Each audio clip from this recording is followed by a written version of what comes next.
I messed up. I've had this truck for about 6 years, and it's a little bit rough around the edges. Over the past 8 months, I've been doing my best to bring this truck back to life.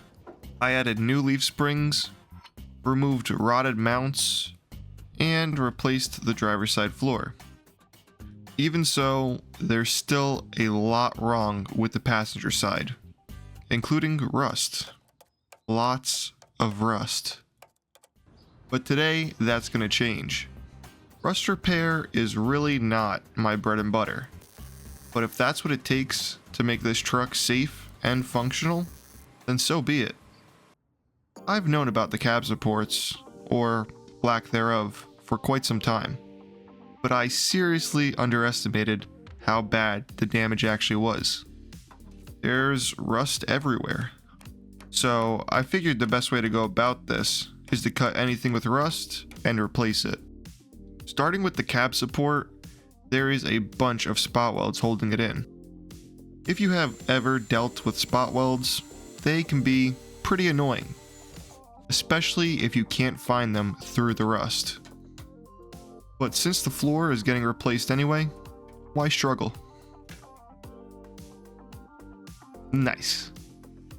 The floor and cab support are easy to replace since there's already pre-made patch panels. The same can't be said here. Everything is going to have to be custom made. The plan is to make some templates off of what's left and transfer it onto some metal. The blocking plate is going to be first. Half of it already disintegrated, so I'm going to use my imagination and trim the tape till it looks right. Not too bad. Before I install any new metal, I first need to get rid of any rust that's behind it. In this case, the lower A-pillar, inner rocker, and sill all need work. Like before, I made a few templates before cutting everything out. Templates are the name of the game here. Without them, I'd be so screwed trying to make these patches.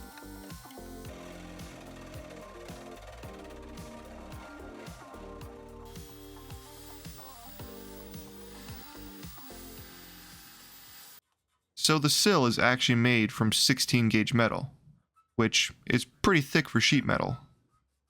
That's why I'm a little bit shocked it rotted out. The other side was in perfect condition, but rust never sleeps, and having wet foam against metal also doesn't help too much. Like I said, this is a little bit thicker than normal, so it's going to take a bit of a beating to get a 90 bent into it. I really should have used a bigger hammer.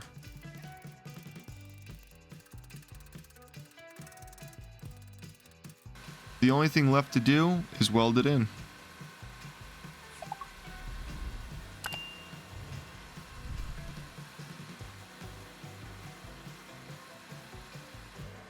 Would you look at that? The sill is now complete and rust-free. I got really good weld penetration through the backside, so this piece isn't going anywhere. Now I just have to deal with the inner rocker / A-pillar problem. When I first started working on this truck, I actually had no plans to replace any of this. I just wanted to replace the cab supports. That's it. I was not expecting to be making custom patch panels, especially one of this extent. So needless to say, I was a bit worried about this one. Most of the patches that I've had to make are basic flat patches that no one will ever see. This one, on the other hand, has curves and bends that all need to line up perfectly in order for me to be able to weld it. No pressure. One important lesson that I did learn here is test fitting is the most important step. This is what makes or breaks the patch. Luckily, I only made a few minor mistakes that could easily be fixed.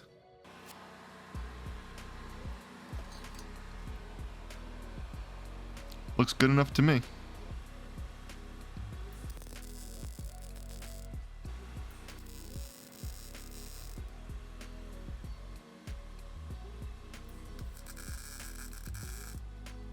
I'm really happy with this fit.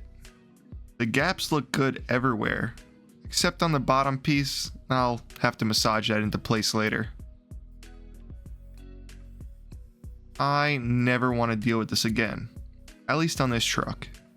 So I added some Weld-through primer to both the sill and the inner rocker.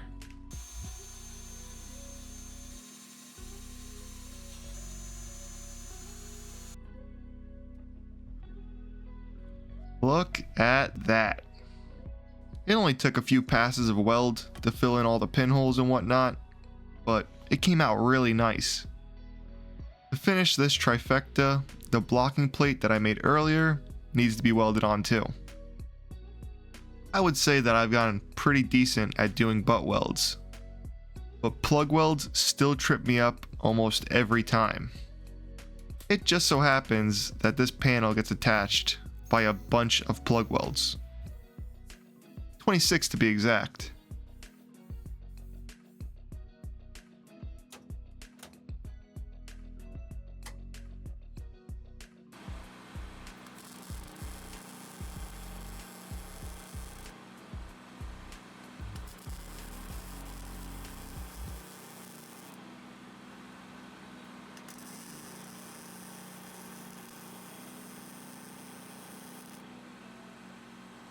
There was a few hiccups here and there.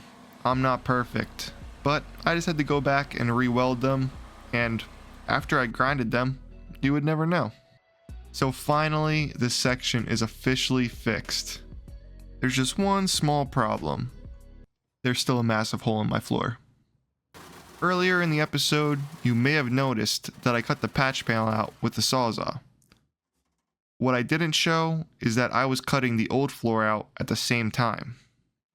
Doing it this way gave me a nice fitting patch. Except for over there. I wasn't expecting to have to cut all the way to the edge of the floor, but it had a good bit of rust on the backside, so I just decided to remove it too. That just means I get to weld some more. However, this one is a bit different. This patch is made out of 20 gauge, which is very thin. And if you leave your settings a little bit too high, you will blow straight through this. So I turned down my settings quite a bit for this one. The end results came out pretty good. That is 100% a weldable gap. But I'm not going to do it. At least until I add a nice flange. I like returning things to as close as OEM as I can get it. The original flange was a little bit smaller, but this one will work just fine. There should be tons of strength in this patch now. Before the welder makes another appearance, there is a little bit of prep that needs to get done. Most patch panels come with a protective e-coating. It just keeps the metal from rusting. Sounds really good, until it gets wet. And then it starts to peel. This stuff is not made for long-term protection. So I'm better off just removing it now, and I'll paint it myself later on. Clean metal is also essential for welding though. So I filed and wire wheeled the edge of my floor till all the paint was gone. I should be able to get some clean welds off of this. And clean welds I got. It's hard to get footage of me welding in the truck, but I tacked everywhere that the metal was flush together. But for the rest of it, it's gonna need some major help. Most of this floor is far from flush. Luckily, with my limited experience using a hammer and dolly, I was able to smack the floor till they met up evenly. Somewhat. It definitely wasn't perfect, but it was close enough for me to not lose sleep over.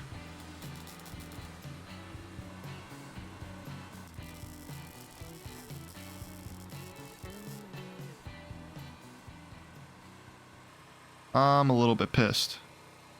This side came out way better than the driver's side, and it's barely going to get used. More than likely, no one is ever going to see this patch, so it doesn't really matter how it looks. What is important is how long it stays. There's some pinholes spread throughout all the welds, so it's important not to let any moisture down into there. And that is where seam sealer comes into play. All I gotta do is scuff the welds a little bit and apply this over it.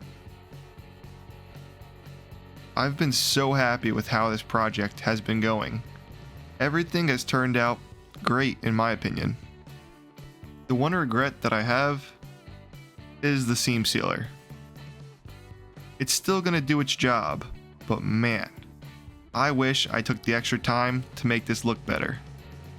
It started to dry on the bottom before I even got a chance to spread it, so it came out a little bit tacky.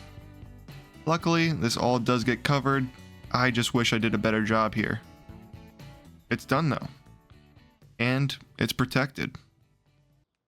So the last thing on the list is to add the cab support and floor support to the bottom of the truck. I had to do this on the other side, and it was a nightmare. Nothing lines up right. Next time I have to do one of these, I think I'm just going to custom make it. By then, my fabricating skills should be a lot better than they are now. This is the fitment from the top. It's terrible, but I'm going to drill a hole in the panel to get it to fit better. You might be wondering, why are you going to drill a hole, and how is that going to make it fit better? Well, after struggling with the other side, I decided bolts are the way to go here. I've really enjoyed learning how to weld and install patches, but there's two problems here. One, how do I get this flat? This metal is way thicker, so bending it perfectly to shape is difficult to say the least. And two, because I suck at welding. Trying to plug weld 12 gauge to some 20 gauge seems like a nightmare, so no thank you. Bolts will be strong enough to hold this anyway, and it's also going to clamp both pieces together tightly, so that gap will go away. The worst part about this is that I'm going to have to inflict some damage to the floor itself.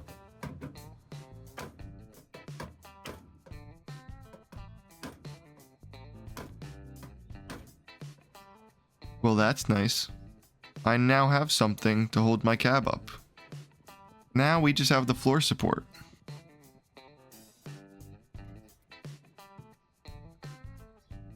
Well, that's not good.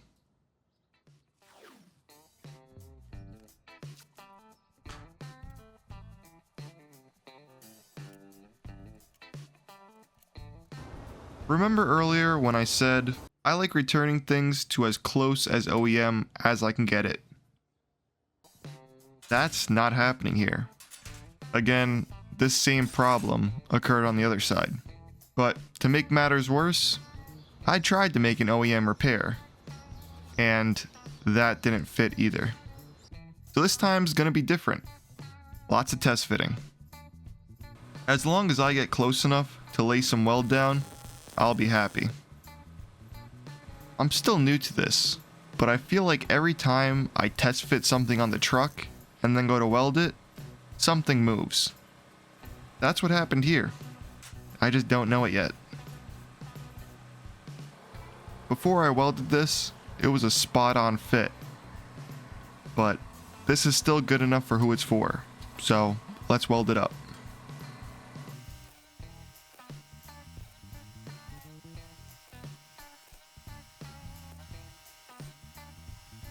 It's actually not that bad.